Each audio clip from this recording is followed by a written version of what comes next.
Yeah. Tell her story, because it's a crazy one. Well, I might not know it as full as you do, but there have been a number of instances within the United States where people have been trying to do work to manipulate gravity through large concentrations of energy, electromagnetic effects, things of that nature. And very recently, I forget the year, I don't know if you have that information, Jamie, but I think it was 2013 or around that time frame where she had kind of a breakout paper, which she was claiming was utilizing some older techniques, and she was able to modify the mass of an object, essentially the force of gravity upon it.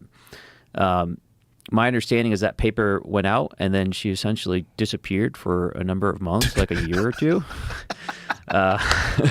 It's like a movie. Yeah. And last I heard that she was potentially either still missing, or there was some evidence that she might have gone to China. I thought she died. I thought she went to China and then come back and died. Did she come back and die? She died. She did die. Yeah. Or did she? Or did she? Dun, dun, dun, dun. Working in the vault somewhere. With masks now, they just like, maybe she was the tall Biden. She died. Remember? Remember the tall Biden? Remember that guy? She died in 21. She got struck by a car in 2014, caused permanent brain damage, resulted in Alzheimer's, and then died in 21. Wow. Was Hillary Clinton driving that car? I was waiting for him to be like, yes. Well, there's another tech too.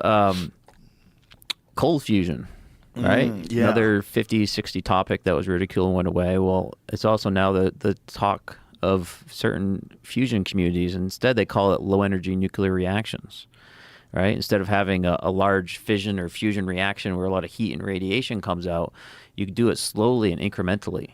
And it releases a lot of energy, but it doesn't have accompanying radiation or super high levels of like random heat that comes out. And that's now something that very serious scientists within the fusion community are studying. Wow. And another technology that the China representative at that conference was asking for collaboration on.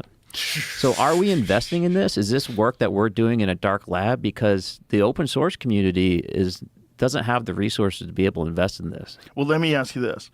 So if you were the government, let's just say they, if you were them, and you wanted to work on some very, very advanced, if you had some knowledge that this stuff was possible, but you couldn't put it in the private sector because then it would get pilfered, you'd get infiltrated by Chinese spies, which happens all the time, right?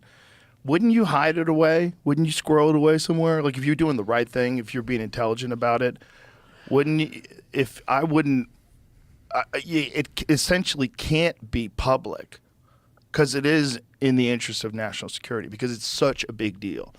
Like if they develop a propulsion system that is completely reliant on gravity and they figure out like they're bending time, just flying places instantaneously. If that's the future of space travel, like whoever gets there first, that's a big fucking deal.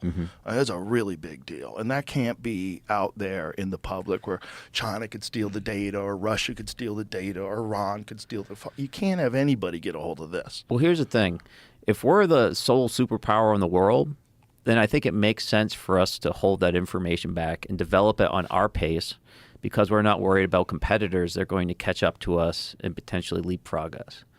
But when we're operating in a world where we have near peer or peer adversaries such as China that do have the ability to potentially work on the same technology, that's where the model breaks down a bit, right? Because if we're artificially slowing our progress in order to maintain the secrecy and someone is catching up to us, our only real solution at that point is to activate, the millions of super smart and motivated people in our country to start pushing ourselves ahead, lest we get leapfrogged by countries that can do that through their own private investments, such as China.